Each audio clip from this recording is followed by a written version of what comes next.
Clip number 104۔ انشاءاللہ آپ اس میں قرآن پاک کی سورہ آل عمران کی آیت نمبر 12 سے لے کر 14 تک کی تلاوت، ترجمہ اور تفسیر قرآن صراط الجنان سنیں گے۔ بسم اللہ الرحمن الرحیم۔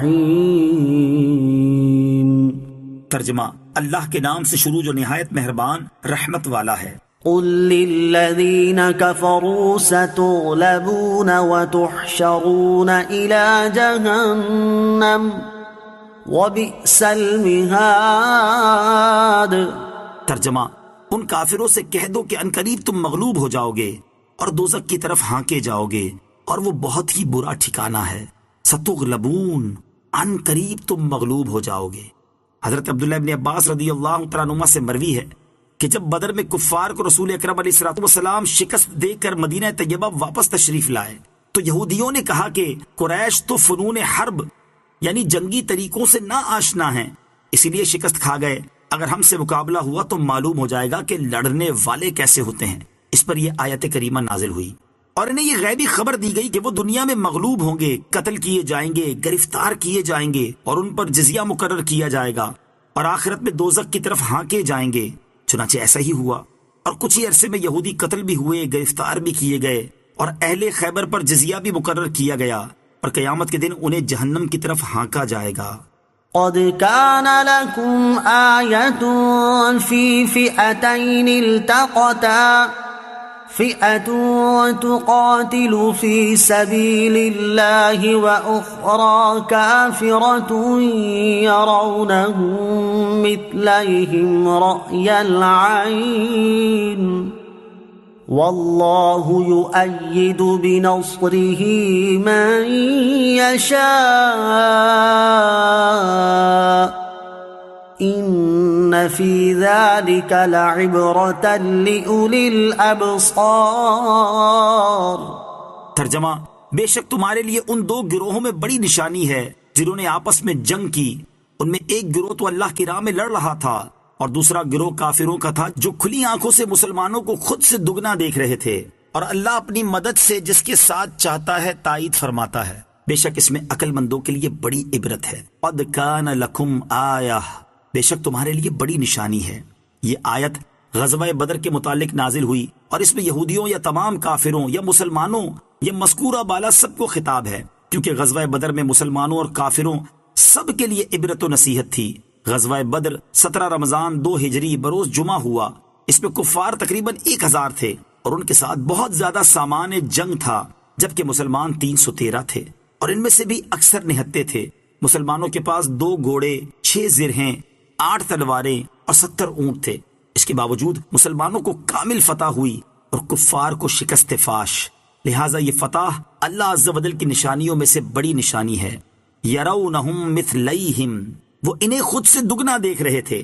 جنگ بدر میں اللہ تعالیٰ نے مسلمانوں کی کئی اعتبار سے مدد فرمائی۔ ایک تو فرشتے نازل فرمائے، دوسرا یہ ہوا کہ پہلے اللہ تعالیٰ نے مسلمانوں کی نظروں میں کافروں کو اور کافروں کی نظروں میں مسلمانوں کو کم کر کے دکھایا تاکہ مسلمانوں کا حوصلہ بڑھے اور کافر مسلمانوں کو قلیل دیکھ کر لڑائی کے لیے آگے بڑھیں اور مسلمانوں سے جنگ شروع کرنے میں بزدلی کا مظاہرہ نہ کریں۔ یہ لڑائی شروع ہونے سے پہلے ہوا، پھر جب لڑائی شروع ہو گئی تو اس آیت میں مذکور واقعہ رونما ہوا کہ انہوں نے ان کو دگنا دیکھا۔ اس جملے کے کئی معنی کیے گئے ہیں۔ نمبر 1، کفار نے مسلمانوں کو خود سے دگنا دیکھا، یعنی مسلمانوں کی تعداد کفار کو 2000 نظر آئی۔ نمبر 2، کفار نے مسلمانوں کو مسلمانوں کی تعداد سے دگنا دیکھا، یعنی مسلمانوں کی تعداد انہیں 626 نظر آئی، حالانکہ وہ 313 تھے۔ نمبر 3، مسلمانوں نے کفار کو خود سے دگنا دیکھا، یعنی مسلمانوں کو کفار کی تعداد 626 نظر آئی، حالانکہ وہ 1000 تھے۔ باہر صورت یہ اللہ تعالیٰ کی طرف سے خصوصی تائید تھی۔ اسی پر فرمایا کہ اللہ تعالیٰ اپنی مدد سے جس کی چاہتا ہے تائید فرماتا ہے، خواہ اس کی تعداد قلیل ہی ہو اور سر و سامان کی کتنی ہی کمی ہو۔ زين للناس حب الشهوات من النساء والبنين والقناطير المقنطرة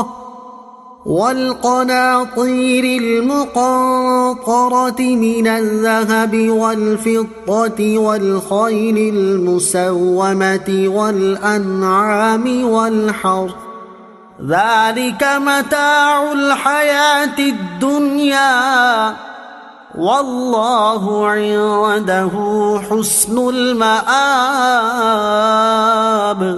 ترجمہ، لوگوں کے لیے ان کی خواہشات کی محبت کو آراستہ کر دیا گیا، یعنی عورتوں اور بیٹوں اور سونے چاندی کے جمع کیے ہوئے ڈھیروں اور نشان لگائے گئے گھوڑوں اور مویشیوں اور کھیتیوں کو ان کے لیے آراستہ کر دیا گیا۔ یہ سب دنیاوی زندگی کا ساز و سامان ہے اور صرف اللہ کے پاس اچھا ٹھکانہ ہے۔ زُيِّنَ لِلنَّاسِ حُبُّ الشَّهَوَاتِ، لوگوں کے لیے ان کی خواہشات کی محبت کو آراستہ کر دیا گیا، لوگوں کے لیے من پسند چیزوں کی محبت کو خوشنما بنا دیا گیا، چنانچہ عورتوں، بیٹوں، مال و اولاد، سونا چاندی، کاروبار، باغات، عمدہ سواریوں اور بہترین مکانات کی محبت لوگوں کے دلوں میں رچی ہوئی ہے۔ اور اس آراستہ کیے جانے اور ان چیزوں کی محبت پیدا کیے جانے کا مقصد یہ ہے کہ خواہش پرستوں اور خدا پرستوں کے درمیان فرق ظاہر ہو جائے۔ کلپ نمبر 104، انشاءاللہ آپ اس میں قرآن پاک کی سورہ آل عمران کی آیت نمبر 12 سے لے کر 14 تک کی تلاوت، ترجمہ اور تفسیر قرآن صراط الجنان سنیں گے۔ بسم اللہ الرحمن الرحیم۔ ترجمہ، اللہ کے نام سے شروع جو نہایت مہربان رحمت والا ہے۔ قل للذین کفروا